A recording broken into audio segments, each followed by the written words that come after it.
Hari ini 12 Agustus 2023, Anies ke Magelang dan disambut dengan poster. Isinya Jawa Tengah menolak Anies Baswedan karena intoleran. Kemudian kita lihat lagi banyak sekali spanduk-spanduk yang disebarkan di setiap Anies berada di suatu daerah.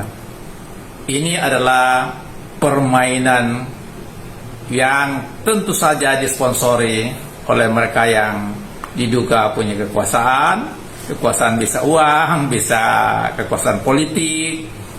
Dan menarik sekali apa yang ditulis oleh Dr. Tony Rashid.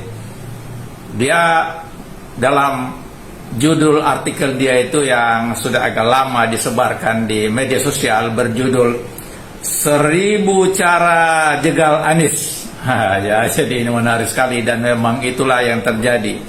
Jadi cara menjegal Anies itu pertama melalui cara yang konstitusional, yaitu dengan menunda pemilu.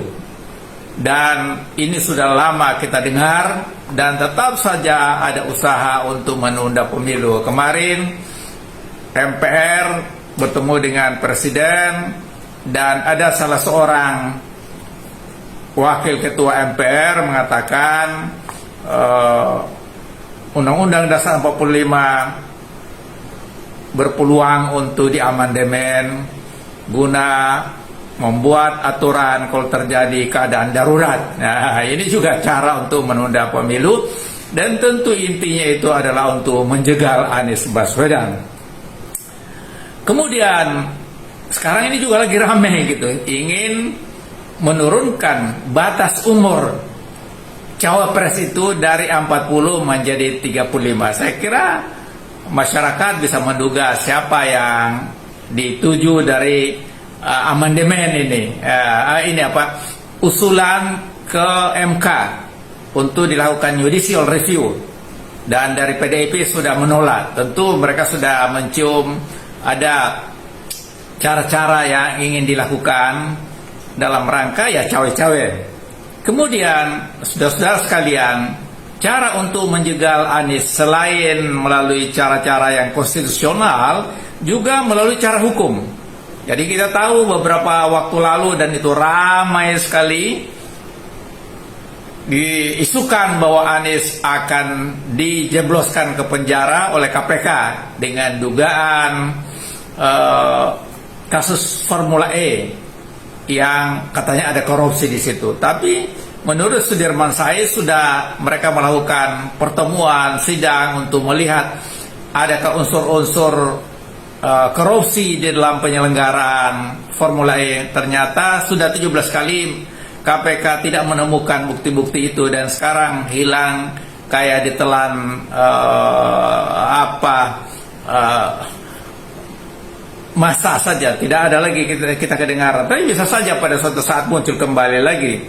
Kemudian saudara-saudara sekalian, selain melalui jalur hukum untuk menjebloskan Anies agar tidak menjadi calon Presiden Republik Indonesia 2024, juga secara politik.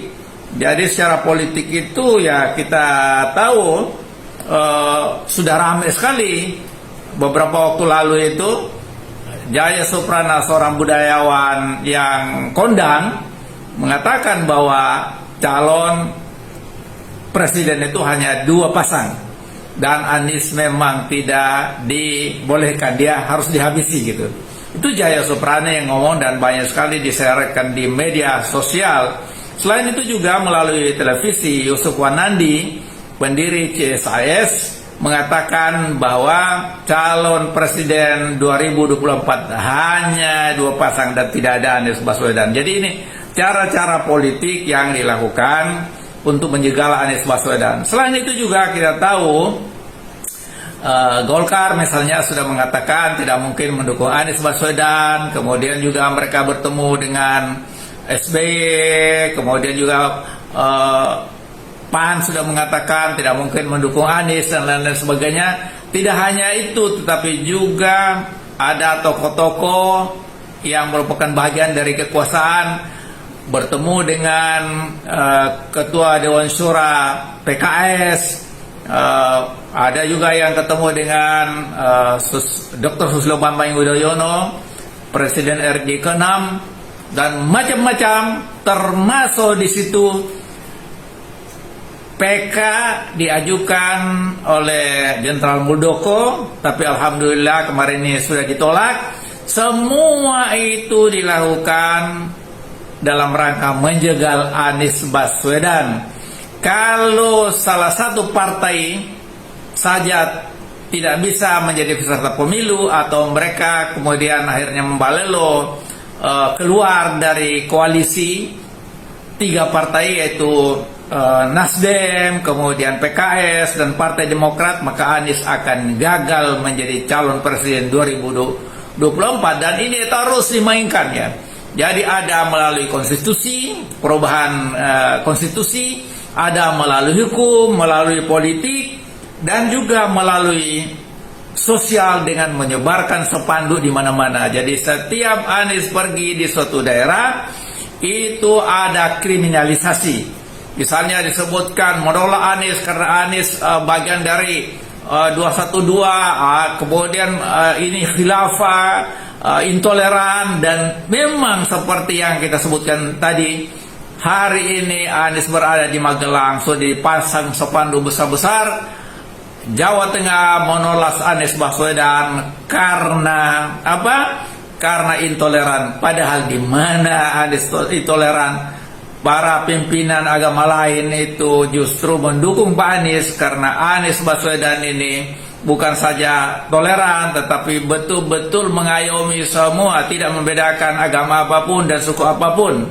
Nah, itu praktek selama beliau memimpin Jakarta. Jadi banyak sekali yang dilakukan oleh pihak-pihak tertentu untuk menjegal Anies Baswedan, dan kita yakin seyakin-yakinnya Anies Baswedan akan menjadi calon presiden 2024, dan itu isyaratnya ketika Surya Paloh bertemu dengan Presiden Jokowi bertanya siapa calon wakil presiden Anies Baswedan. Artinya apa?